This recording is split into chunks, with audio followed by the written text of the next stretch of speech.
اللهم صل وسلم على سيدنا محمد وعلى آل سيدنا محمد. السلام عليكم ورحمة الله وبركاته. وعليكم السلام ورحمة الله وبركاته. الحمد لله ولا حول ولا قوة إلا بالله. اللهم صل وسلم على سيدنا ومولانا محمد اللهم صل وسلم مفتاح باب رحمة الله عدد ما في علم الله، صلاة وسلاما دائمين بدوام ملك الله وعلى آله وصحبه ومن والاه. أما بعد، معاشر الحاضرين،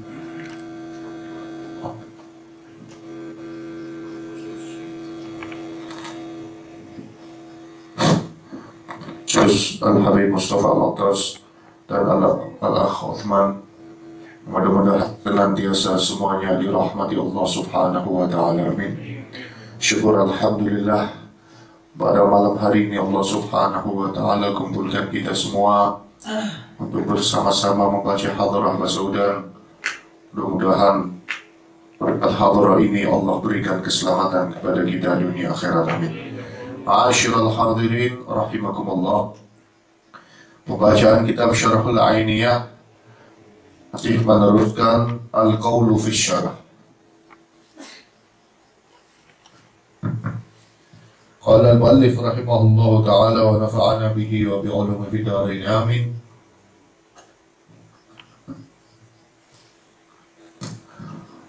Al-Qawlu fi Syarah, Al-Qawlu fi Syarhi ila an qala فأراد سيدنا وبركتنا الناظم عن إرادة الله تعالى وأمره ورضاه تفهيم أهل الجهل وإيقاظ أهل الغفلة والتنبيه على حال الطريقة وأهلها والتصريح بأشياء من سيرهم وآحاد من أعيانهم. فأراد سيدنا وبركتنا الناظم عن إرادة الله تعالى وأمره ورضاه تفهيم أهل الجهل. Dan menginginkan Sayyiduna wa Barakatuna An-Nazim, pengarang nazam qasidah ini, yaitu beliau Al-Habib Abdullah bin Alawi bin Muhammad Al-Haddad radhiyallahu anhu.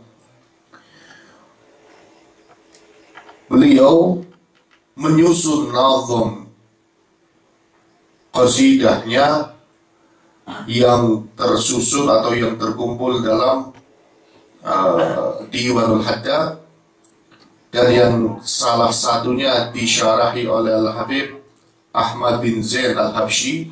Apa yang beliau inginkan di dalam menyusun syair-syairnya? Apa beliau menyusun syair-syair untuk mencari nama? Apa beliau menyusun syair-syairnya untuk mendapatkan keuntungan duniawiyah berupa uang, harta benda, hadiah, dan lain sebagainya? Apa beliau menyusun syair-syairnya agar dikatakan bahwa beliau seseorang yang ilmunya tinggi, atau agar ketahuan alimnya? Tidak. Beliau menyusun syair pertama an iradatillahi ta'ala wa amri. Yang jelas beliau menyusun syair karena iradatullah, karena keinginan Allah Subhanahu wa ta'ala. Tidak ada sesuatu yang kebetulan di dunia ini. Tidak ada sesuatu yang kebetulan di dunia. Semuanya sudah ditentukan oleh Allah Subhanahu wa ta'ala. Al-Habib Abdullah bin Ali Al-Haddad menyusun nazim karena itulah ketentuan dan keinginan Allah Subhanahu wa ta'ala. Wa amri, dan perintah Allah. Sahabat Habib Abdullah bin Al-Haddad mendapatkan wahyu, sedangkan wahyu itu hanya turun kepada para nabi dan rasul, dan nabi terakhir adalah Nabi kita Muhammad SAW. Nanti Nabi Allah Isa turun di akhir zaman, tapi tidak membawa risalah baru, tidak membawa syariat baru. Nabi Allah Isa alaihissalam turun menjadi umat Nabi Muhammad SAW. menjadi pengikut Nabi Muhammad SAW.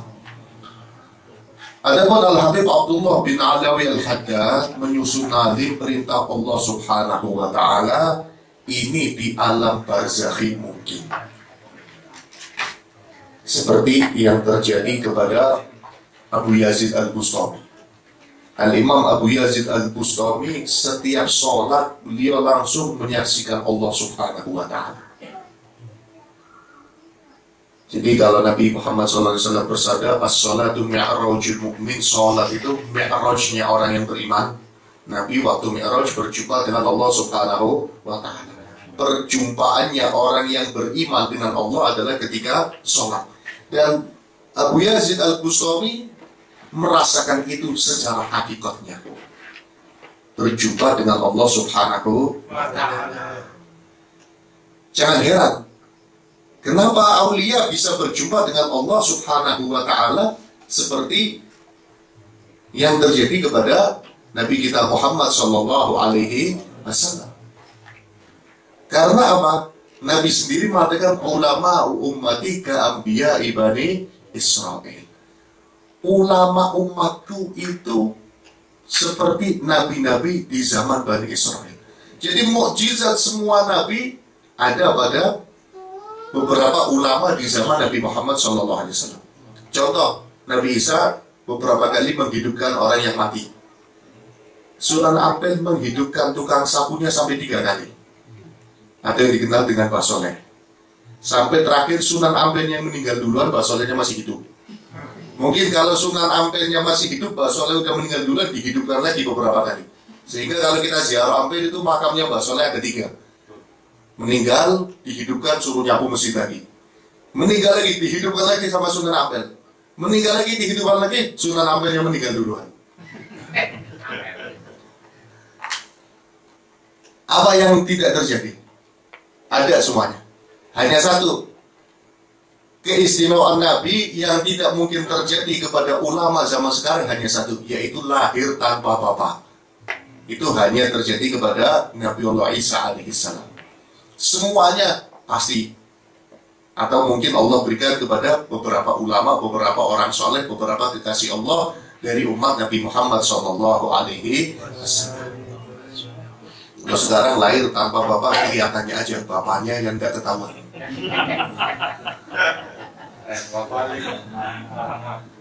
Jadi selain itu pasti atau mungkin selain itu telah Allah berikan kepada beberapa orang-orang soleh di zaman ini yang Allah angkat menjadi kekasih-kekasihnya. Kalau Nabi berjumpa dengan Allah Subhanahu wa Ta'ala ketika Mi'raj, ada beberapa orang soleh yang mendapatkan hal itu. Sehingga jangan kita merasa heran atau tidak percaya kalau Al-Habib Abdullah bin Alawi Al-Haddad menyusun nazam ini karena perintah langsung dari Allah Subhanahu wa Ta'ala.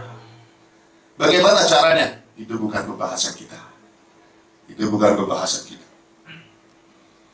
Apalagi berjumpa dengan Nabi Muhammad SAW. Itu hal biasa buat orang-orang soleh. Itu hal biasa buat orang-orang soleh. Al-Habib Abdullah bin Ali Al-Haddad pernah mengatakan, lawih tajaba anni Rasulullah sallallahu alaihi wasallam sa'atan ma'adadtu nafsi minal muslimin. Kata Imam Haddad, seandainya Rasulullah terhijab dari diriku 1 detik, aku sudah tidak anggap lagi diriku ini orang yang beriman kepada Allah. Kalau terhijab 1 detik. Berarti Al-Habib Abdullah bin Al-Haddad dalam kesehari-hariannya selalu berkumpul dengan Nabi kita Muhammad SAW. Berapa kali kita mimpi Nabi Muhammad SAW? Pantas ngaku orang yang beriman. Atau seperti yang terjadi kepada Al-Habib Umar bin Abdurrahman Al-Attas, Sahib Ratib. Dikatakan dalam Al-Qirtas, Karena Habib Umar bin Abdurrahman Al-Attas la yaf'al syai'an la yaf'al wa la yatruku syai'an illa bi amrin minan Nabi sallallahu alaihi wasallam. Al-Habib Umar bin Abdurrahman Al-Attas tidak mengerjakan atau meninggalkan sesuatu kecuali perintah Nabi Muhammad sallallahu alaihi wasallam.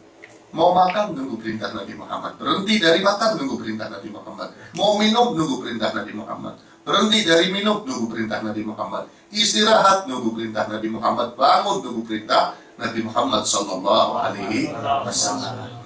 Banyak ulama seperti itu, seperti Al-Imam Sya'rani juga seperti itu.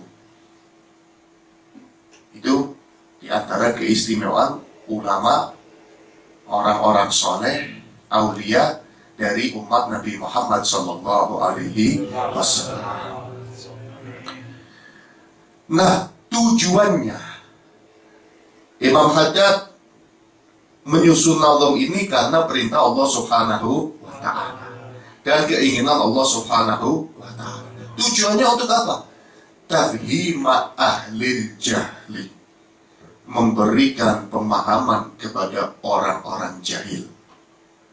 Memberikan pemahaman kepada orang-orang jahil. Seperti kita-kita.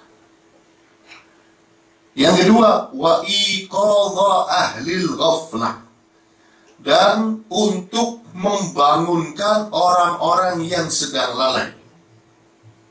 Kita ini termasuk orang yang lalai. Atau lebih dari itu, kita ini termasuk orang yang tidur. Orang yang tidur. Kata Nabi, an-nasu niyamun, manusia secara umum, kecuali orang-orang pilihan. Manusia secara umum semuanya mereka sama seperti orang tidur. Sama seperti orang tidur. Wa idza matu intabahu. Kalau sudah mati baru mereka terbangun. Kalau sudah mati baru sadar. Kita sekarang lalai. Kita sekarang tidur. Nanti kalau kita mati baru sadar. Ya Allah, kenapa waktu hidup kok sering nongkrong? Ya Allah, kenapa waktu hidup kok terlalu sibuk Facebook? Ya Allah, kenapa waktu hidup kok cuma jalan-jalan? Ya Allah, kenapa waktu hidup males tahajud? Ya Allah, kenapa waktu hidup Qur'annya sampai berdebu? Ya Allah, kenapa waktu hidup tasbihnya cuma jadi gantungan aja? Itu nanti kita sadarnya. Kalau kita mati, kalau sekarang nggak sadar. Buktinya apa? Kita ceritakan seperti ini masih bisa senyum-senyum. Oh ya, nanti urusannya di akhirat. Jadi masih tidur. Kita ini lagi dibangunkan sama Imam Haddad, malah tambah pules tidurnya. Tambah ngorok. Orang lindur-lindur aja. Apa yang terjadi? Karena hati kita semuanya ini sudah dipenuhi dengan kelalaian kepada Allah Subhanahu wa Ta'ala. Kalau orang-orang dulu ini baca seperti ini, diingatkan kalau kita ini tidur, nanti bangunnya kalau mati, itu baru seperti itu mereka membayangkan kesalahannya, membayangkan dosanya, membayangkan kelalaiannya sampai pada nangis. Sampai pada nangis. Kalau kita masih belum bangun. Wa tanbiha ala halit tariqati wa ahliha, dan untuk memberi pengertian kepada kita semua. Pengertian tentang apa? Tentang keadaan tariqah yang benar itu seperti apa. Wa ahliha, dan orang-orang yang berpegang dengan tariqah itu tandanya seperti apa. Itu nanti kita akan dijelaskan di sini semuanya. Kita mungkin gak asing lagi. Kalimat tariqah buat kita gak asing. Dan banyak tariqah. Ada Qadiriyah, ada Syadiliyah, ada Naqsyabandiyah, ada Qadiriyah, Naqsyabandiyah, ada Syadiliyah, ada Alawiyah, macam-macam, ada Rifa'iyah. Apa itu tariqah? Tariqah adalah jalan yang menyampaikan kita kepada Allah Subhanahu wa Ta'ala. Dan jalan itu bentuknya seperti apa? Apakah yang namanya tariqah zikiran? Apakah yang namanya tariqah itu khalwat? Apakah yang namanya tariqah nanti bisa sulapan kalau udah tariqah? Atau mungkin yang namanya tariqah sejadah ditutup, keluar uangnya? Atau yang namanya tariqah orang kesurupan dipegang jadi sembuh? Apa yang namanya tariqah bisa terbang? Apa yang namanya orang sudah tariqah nanti pasiennya banyak? Nanti seperti apa akan dijelaskan. Nanti seperti apa akan dijelaskan apa itu hakikatnya tariqah. wa tasriha bi asya'a min siyarihim. Dan Imam Haddad di dalam kitab ini akan berterus terang kepada kita semua tentang segala sesuatu yang berhubungan dengan sejarah hidup mereka. Sejarah hidupnya orang-orang ahli thariqah akan dijelaskan. Seperti apa sih mereka itu? Bukan dijelaskan keramatnya, enggak. Tapi dijelaskan bagaimana ibadahnya. Tapi dijelaskan bagaimana takutnya mereka kepada Allah. Dijelaskan apa saja nasihat dari mereka. Kalau selama ini kita thariqah mengenal Syekh Abdul Qadir Jilani, mengenal Syekh Ahmad Tijani, mengenal Al-Imam Ar-Rifai, mengenal Abil Hasan Asyadili dari keramatnya. Oh, Syekh Abdul Qadir Jilani ayam dipotong-potong cuma digini hidup lagi. Tapi ibadahnya seperti apa? Jarang kita bahas. Takutnya beliau kepada Allah seperti apa? Jarang kita bahas.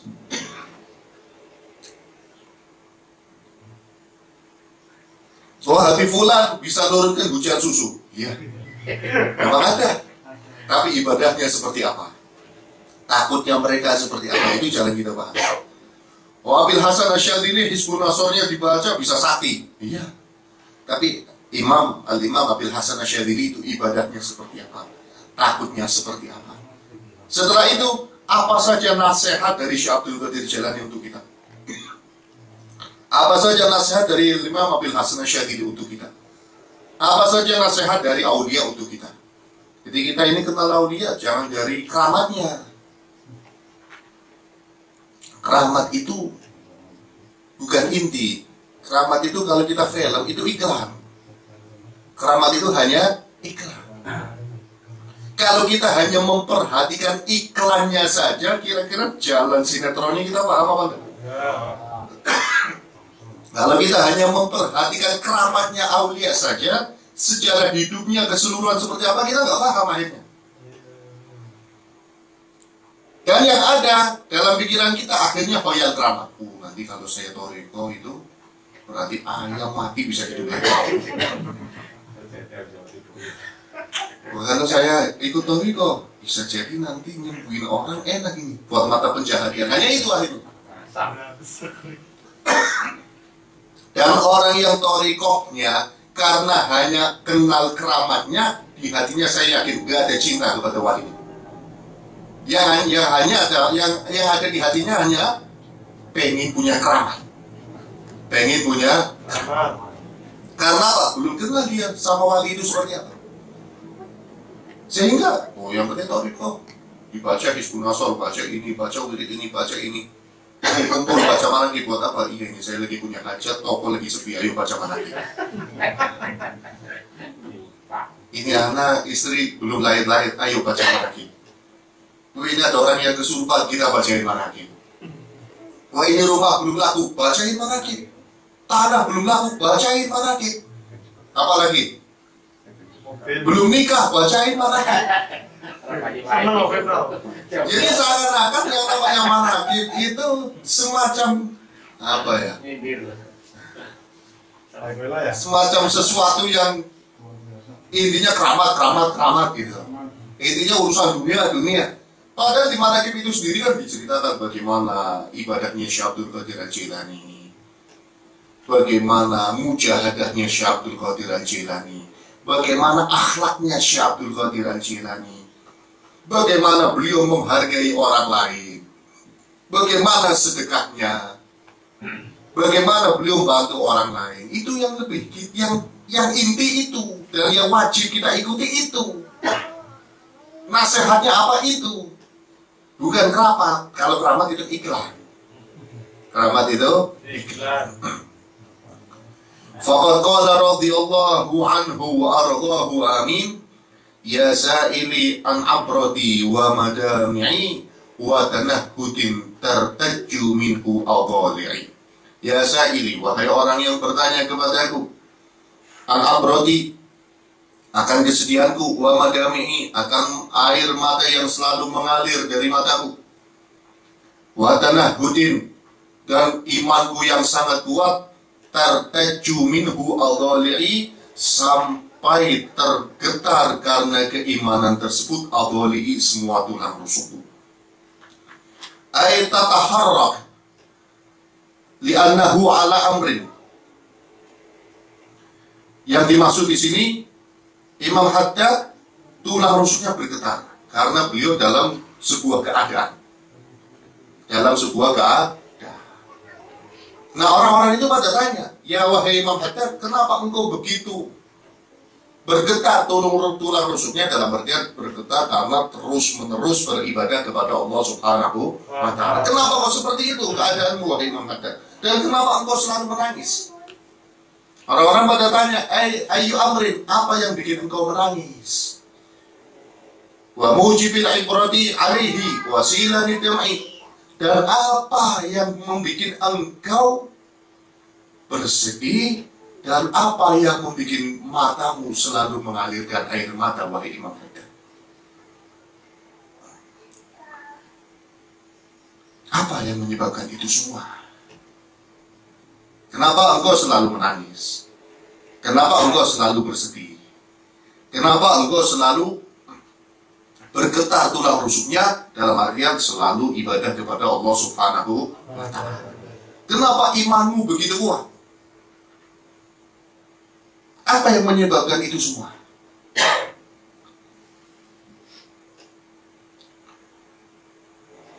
Wa yuqarribu ilallah wa yuwasilu ila ridha. Dan kenapa air mata dan kuatnya keimanan serta kesedihanmu itu yuqarribu ilallah, bisa menyebabkan engkau dekat kepada Allah Subhanahu wa Ta'ala. Wa yusilu ila ridha. Dan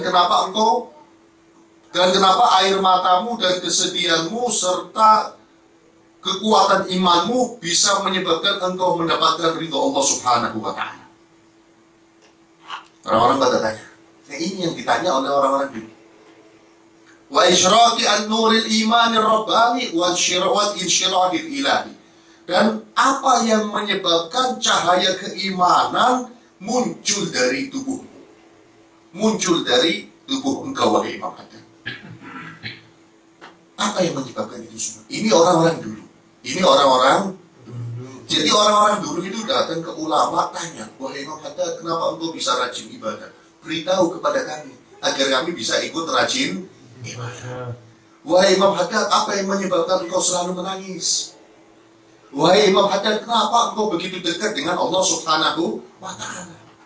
Mereka tanya, wahai Imam Haddad, kenapa cahaya keimanan itu tampak dari wajahmu? Itu yang ditanyakan orang-orang dulu. Kalau sekarang ada nggak orang datang ke kiai tanya seperti itu? Kiai, kenapa kok menjadikan istiqomah ibadahnya? Rasanya apa, Kiai? Sekarang Kiai, ini rumah belum laku-laku. Datang Kiai, doakan saya mau nyalon biar menang. Enak rawan. Apalagi kemarin di Brebes Kiai banyak yang laku. Itu orang-orang dulu. Jadi mereka datang kepada ulama, tanya, bagaimana caranya kok bisa selalu nangis karena takut kepada Allah? Bagaimana caranya engkau ini bisa dekat dengan Allah Subhanahu wa Ta'ala? Bagaimana caranya engkau bisa istiqomah dalam ibadah? Sebabnya apa? Cahaya keimanan itu muncul dari tubuhmu. Itu yang ditanyakan orang-orang dulu. Jarang di antara mereka datang ke wali, datang ke orang soleh cerita masalah dunia. Rasulullah masalah dunia jarang. Menyampaikan urusan dunia jarang. Sehingga Imam Haddad menyusun syair ini ingin mengingatkan kita semua, biar kita juga bisa menjadi seperti orang-orang dulu. Jangan kita larut menjadi ahlus zaman. Jangan kita larut menjadi seperti orang-orang zaman sekarang. Kita harus beda dengan mereka. Kita harus beda dengan mereka. Makanya mulai sekarang, mungkin besok kita ingat-ingat mau datang ke Kiai sama ini. Oh, Kiai Fulan, rajin ibadahnya. Datang soal. Bawa gula, bawa teh. Kiai, apa resepnya istiqomah ibadah? Dijelaskan. Ini. Sampai rumah diamalkan. Besoknya cari lagi Kiai. Cari lagi orang alim yang kelihatan soleh ahli ibadah. Kiai, Ustadz, Syekh, bagaimana caranya bisa menjaga pandangan mata biar gak lirak-lirik ke sana sini. Datang lagi ke Kiai lagi, bagaimana caranya Kiai biar bisa istiqomah dalam ibadah. Seperti itu yang mesti kita tanyakan. Karena apa? Kalau ada seseorang yang ibadahnya istiqomah, dia berusaha semaksimal mungkin meninggal maksiat, pandangan matanya dijaga, pendengarannya dijaga, lesannya dijaga, urusan dunianya ngikut jadi gampang. Ngikut jadi gampang. Karena urusan dunianya udah gampang, sehingga mereka nggak perlu lagi minta doa kepada orang soleh untuk urusan dunia. Nggak perlu lagi. Yang mereka pikirkan hanya akhirat. Oh, dunia ini udah selesai, urusannya udah gampang semua. Ini akhirat bagaimana caranya biar selamat? Kita praktekkan mulai besok. Praktekkan mulai besok. Kalau enggak, bikin kelompok-kelompok ini apa namanya? Kelompok-kelompok bukan tajawul apa? Kelompok silaturahmi Kiai, bagi-bagi. Dan ini diajarkan oleh orang-orang soleh sekarang, seperti Al-Habib Umar bin Hafid. Al-Habib Umar bin Hafid itu pasti membagi beberapa santrinya hampir tiap bulan. 5 orang, kamu datang ke Syekh Fulan, minta nasihat ke sana. Nanti dibagi lagi, kamu yang ke Habib Fulan, minta nasihat ke sana. Kalian minta ke situ, minta nasihat. Itu pendidikan. Karena kita praktekkan coba di sini. Jangan dikira di Indonesia ini nggak ada walinya, banyak. Banyak Indonesia, orang-orang soleh masih banyak. Karena jumlah mereka tidak mungkin berkurang. Jumlah mereka tidak mungkin berkurang. Hanya saja mereka di zaman ini lebih banyak menutup diri, tidak sama seperti zaman dahulu. Dan semakin soleh seseorang, semakin menutup diri. Seperti Imam Haddad, semasa hidupnya beliau. Kan kalau sekarang orang baca Rotib Haddad, jutaan manusia mungkin. Jutaan manusia. Di Cina aja ada yang baca Rotib Haddad. Iya. Di apa? Guangzhou, yang ada kuburannya sahabat itu. Ya udah sahabat Abdullah bin As atau Umar bin As. Di Guangzhou itu pernah saya ketemu ada satu asegaf. Namanya Habib Abdul Asegaf. Anaknya ini kena tumor lambung. Akhirnya dia dibiayai sama salah satu pengusaha untuk operasi di Cina. Ramadan, operasinya ini pas bulan Ramadan. Berangkat ini Habib Ali sambil bingung, ya Allah, ini bulan puasa, saya puasa di Cina gimana? Ada nggak yang azan di sana? Bagaimana nanti tahu jadwal maghrib, tahu jadwal sahur? Subhanallah, rumah sakitnya ini di Guangzhou. Masukkan paspor semua diperiksa, KTP, Islam, sama perjalanan Anda Muslim, ya, tenang. Depan itu masjid. Mau sholat ke depan. Ini bulan puasa, cari buka di depan ada, cari sahur di depan ada. Nggak usah bawa, udah ada yang bagi-bagi di situ. Akhirnya datang asar ya. Dan asar mau maghrib ada suara-suara kayak suara dikira di masjid. Didatangi ternyata lagi pada baca Rotib Haddad Cina-Cina ini. Cina-Cina Muslim lagi pada baca Rotib. Hampir maghrib, korma udah tumpukan beberapa puluh karton korma masuk masjid. Minuman, makanan sampai lebih-lebih. Jadi Rotib Haddad udah masuk Cina. Udah masuk Cina. Kalau Indonesia, orang Indonesia nggak asing lagi. Orang Indonesia kemasukan Cina. Orang Indonesia nggak asing lagi dengan Rotibul Haddad. Sudah sangat masyhur. Hampir seluruh dunia tahu Rotibul Haddad. Siapa Imam Haddad? Pengarangnya Rotibul Haddad. Semasa hidupnya Al-Habib Abdullah bin Ali Haddad, beliau punya murid hanya 7 orang. Punya murid 7, jarang didatangi tamu. Mungkin yang kita bayangkan Imam Haddad muridnya ribuan, tiap hari tamunya ribuan, jarang didatangi tamu. Di antara muridnya, ya pengarang kitab ini, Al-Habib Ahmad bin Zain Al-Habsyi. Pernah ada temannya Habib Ahmad bin Zain ngomong sama Ahmad bin Zain, "Mari, ada kau. Ama ya'rifuna anna syekhana min al-aqtab." Kata temannya Habib Ahmad bin Zain pernah ngomong, orang-orang ini bagaimana? Apa nggak tahu mereka kalau guru kita ini termasuk wali kutub?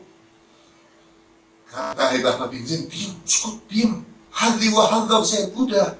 Bagian saya dan bagianmu udah bagus." Maksudnya, Kalau orang-orang tahu guru kita itu wali besar, wah, tamunya ribuan, kita mau lihat wajahnya aja susah. Saking banyaknya tamunya, apalagi mau salaman. Udah biar gak ada yang tahu, jadi kita aja yang dapat barokahnya.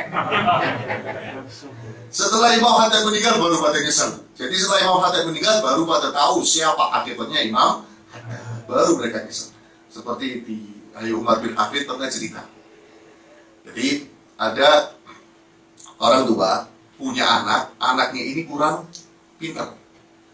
Mungkin bahasa kita aja telmi gitu. Kurang pintar, agak balun dikit. Al-Haddad itu kan artinya pandai besi. Kenapa Imam Haddad dijuluki Al-Haddad? Nanti kita jelaskan. Akhirnya ada orang tua ini, ayah ini manggil anak ke sini. Ini pisaunya ayah kurang tajam. Bawa ke Haddad sana, ke tukang besi. Diasah biar tajam. Ya, anaknya keluar bukan ke tukang besi, tapi ke Imam Haddad. Itu Abdullah bin Haddad. Oh, nggak salah. Seorang terkenalnya Al-Haddad, pandai besi. Datang Imam Haddad ditemui anak kecil ini. Kata Imam Haddad, ada apa? Ini ayahku bilang pisau ini kurang tajam. Maka saya minta kamu untuk ngasah pisau ini. Oh iya, tinggal sini kata Imam Haddad. Nanti sore ambil udah tajam, saya asah. Pulang sampai rumah, ditanya sama ayah, mana pisaunya? Iya. Kata Haddadnya, kata tukang besinya, nanti sore ngambilnya. Ini kok aneh ini. Ngasah pisau harus sore ngambilnya. Biasanya kan diasah ditunggu. Itu tukang besi yang di mana? Di sana. Ternyata yang ditunjuk rumahnya Imam Haddad. Astagfirullah, katanya itu Imam Haddad. Lah katanya disuruh bawa ke Haddad. Didatangi ayahnya minta maaf, katakan wahai Imam, ini anak saya nggak tahu. Yang saya maksud tukang besi di pasar. Katanya tenang aja. Tetap saya bawa ke pasar, nanti saya asahkan, nanti sore kamu ambil di sini. Ini akhlaknya para aulia.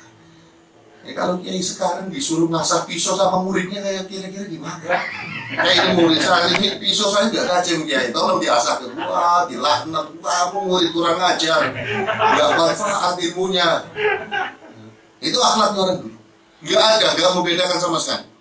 Antara beliau yang orang alim dengan muridnya, dengan orang awam nggak ada bedanya sama sekali. Itu Nah, kenapa Imam Haddad kok dijuluki Al-Haddad? Pandai besi. Tukang besi itu kan besi yang keras-keras, dipanasi, dilunturkan. Besi itu bisa dibentuk macam-macam karena sudah lentur. Kenapa Imam Haddad dijuluki Al-Haddad? Sebab beliau bisa melenturkan hatinya orang-orang yang keras.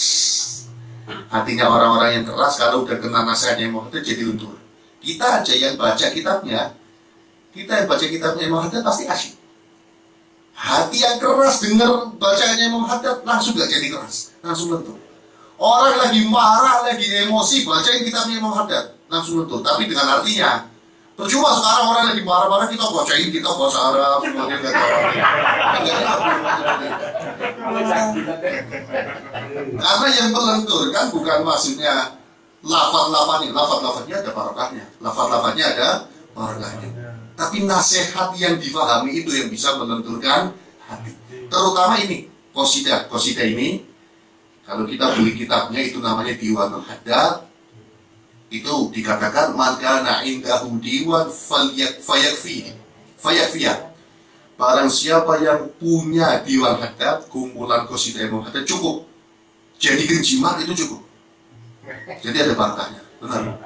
Makanya dulu teman-teman ustadz-ustadz kita yang dari Yaman, dari Hadramaut mau pulang, biasanya di pesawat pada bawa diwan, buat jimat.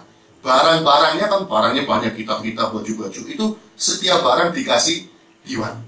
Setiap barang dikasih diwan Haddad, setiap barang dikasih diwan Haddad. Semua Allah selamat terus. Yang mestinya sudah melampaui batas kargo, nggak boleh kalau ada diwannya, nggak kelihatan itu timbangannya. Makanya kita kalau bisa di rumah ada diwan Haddad, di kendaraan, kalau yang mobil Diwan Haddad, atau kita pergi ke Diwan Haddad, itu sebagai azimat untuk kita. Jangan meyakini kalau itu yang punya kekuatan, tapi sebagai barokah, tabarukan, ngambil barokahnya para aulia. Sebab yang keluar, yang di Diwan Haddad itu keluar dari lesannya orang yang mendapatkan perintah langsung dari Allah Subhanahu wa Ta'ala. Pasti ada marganya. Harganya tanya Usman. Wa ta'assufin wa talahufin wa tasyawufin wa ta'arrufin wa tatawufin bimarabi'i wa ta'assufin wa talahufin. Hadhani minat tawajju'atil batinah. Ta'assuf itu adalah penyesalan. Talahuf juga sama. Orang nyesel itu rasanya dalam hati, apa kelihatan di muka? Dalam hati. Jadi ta'assuf dan talahuf minat tawajju'atil batinah, dari penyakit atau bukan penyakit, enaknya apa? Tawajju'at itu gangguan-gangguan al-batinah yang ada di hati, yang enggak kelihatan. Wa tasyawufin wa ta'arrufin wa tatawufin bimarabi'i wal ibratu, adapun kesedihan, wa dam'u, dan tetesan air mata, wa tanahhud tawajju'atun zahiratun. Itu semuanya dari tawajju'at yang kelihatan, dari gangguan-gangguan yang kelihatan. Orang kalau nyesel mungkin bisa dibendung, tapi orang sedih pasti raut mukanya udah beda. Pasti raut mukanya udah beda. Kita misalkan, udah kita gak usah cerita nyesel gara-gara maksiat. Jarang diantara kita nyesel karena maksiat, jarang. Nyesel karena duitnya hilang misalkan. Nah, duit di dompet tadi ada 200.000, kok sekarang nggak ada. Nyesel kan pasti. Tapi mungkin di wajah kita masih nggak tampak kalau kita sedang nyesel. Tapi kalau sedih kelihatan. Nggak mungkin bisa ditutup-tutupi, itu sedih. Orang tuanya meninggal, nggak bisa ditutup-tutupi. Nggak bisa ditutup-tutupi. Atau kehilangan anak meninggal, nggak bisa ditutup-tutupi. Apalagi sampai tadamu, sampai meneteskan air mata, akan lebih jelas kelihatannya. Watanahud, bingung, orang bingung juga kelihatan. Orang bingung juga kelihatan. Hanya saja Imam Haddad itu nyeselnya karena apa? Nyesel karena waktu-waktunya yang menurut beliau terbuang. Karena perbuatannya yang menurut beliau dosa. Kalau menurut kita, bukan. Kok beda menurut beliau dengan menurut beliau? Beda, memang kelasnya kita dengan kelas aulia beda. Seperti yang terjadi pada diri Al-Habib Abdullah bin Husain bin Thahir. Setiap hari baca la ilaha illallah 25.000 kali. Ya Allah 25.000 kali. Istighfarnya 25.000 kali. Sholawatnya 25.000. Itu masih nyesel. Katanya semua amal ibadah, semua amalnya adalah amal maksiat, bukan amal ibadah. Yang seperti itu zikirnya masih nyesel. Saking sibuknya Al-Habib Abdullah bin Husain bin Thahir dalam ibadah, sibuk dalam ibadah. Pernah sama muridnya dihadiahi jam arloji. Lah arloji dulu kan harus diputar dulu atau digoyang-goyang. Putar, digoyang-goyang, baru jarumnya muter lagi. Kemudian dicocokin lagi. Kalau habis mati kan nyari jam, dicocokin. Dipakai sehari. Habib Abdullah bin Husain bin Thahir jadi sibuk muter-muter, goyang-goyang jam sampai muter-muter. Besoknya dibalikin ke muridnya, ini bikin sibuk. Kata muridnya, ya dipakai aja, bikin sibuk. Waktu saya yang biasanya buat ibadah jadi buat muter-muter jam. Kalau saya simpen di rumah, udah gak dipakai, nanti di akhirat dihisap lagi. Mendingan saya balikin biar gak dihisap. Sampai seperti itunya. Muter jam aja gak ada waktunya. Apalagi mau Facebookan,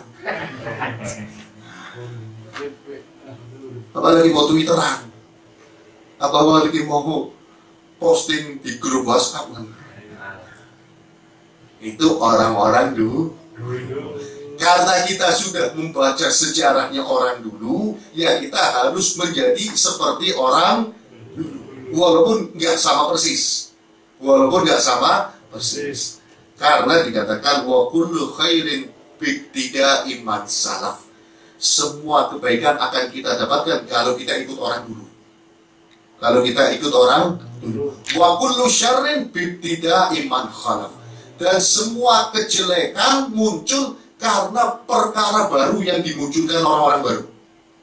Ya gara-gara adanya Facebook, gara-gara adanya gara-gara adanya organisasi, gara-gara adanya macam-macam, itu yang bikin kita jelek. Itu yang bikin kita jelek. Mungkin tujuannya bagus, tapi kan tidak semua orang bisa menjadikan itu bagus. Facebook bisa kita jadikan media dakwah. Tapi berapa persen yang menggunakan Facebook menjadi media dakwah dan berapa persen yang menggunakan Facebook untuk maksiat? Lebih banyak mana? WhatsApp bagus, tapi berapa persen yang menggunakannya untuk media silaturahmi dan berapa persen yang menggunakannya untuk membuang-buang waktu? Organisasi bagus, mengumpulkan orang untuk menjadikan satu akidah. Tapi efek sampingnya dengan organisasi terjadi perpecahan. Apakah yang mendirikan organisasi salah? Enggak. Apalagi seperti Hadratus Syekh Hasyim Asy'ari. Enggak mungkin salah, itu karena istikharah. Tapi pengikutnya yang sekarang enggak mungkin benar semua, kan seperti itu.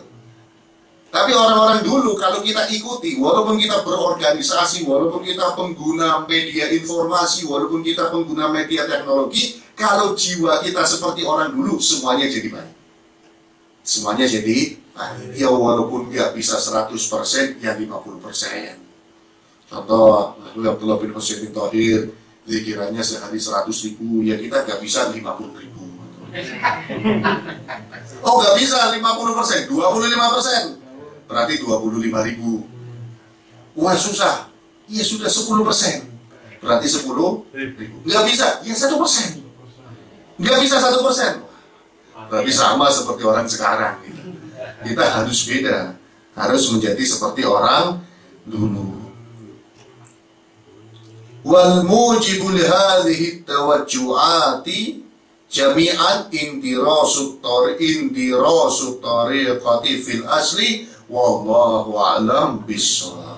Ya Rabbana tarafna bi annana wa annana asrafna ala lagha ashrafna fatub alayna tawba tasilu kulla hawba wastur lana al-amrati wa amin ar-ra'adi fir li walidina rabbi wa mauludina wal ahli wal ikhwani وكل ذي محبة أو جهرة أو صحبة والمسلمين أجمعين ربي اسمع فضلا لا باكتساب منا بالمصطفى الرسول نحظى بكل سولي بالمصطفى الرسول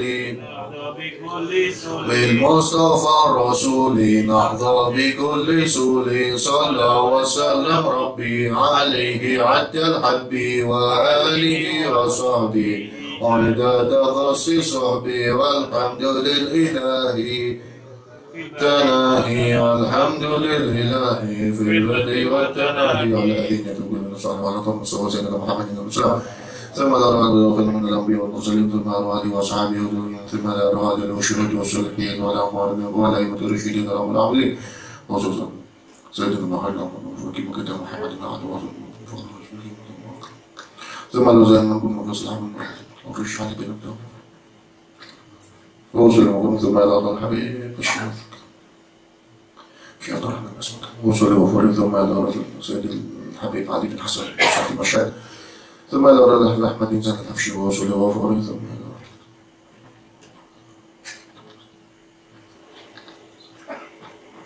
ثم لا والدين والد محمد وأمة المسلمين عام الفاتحة.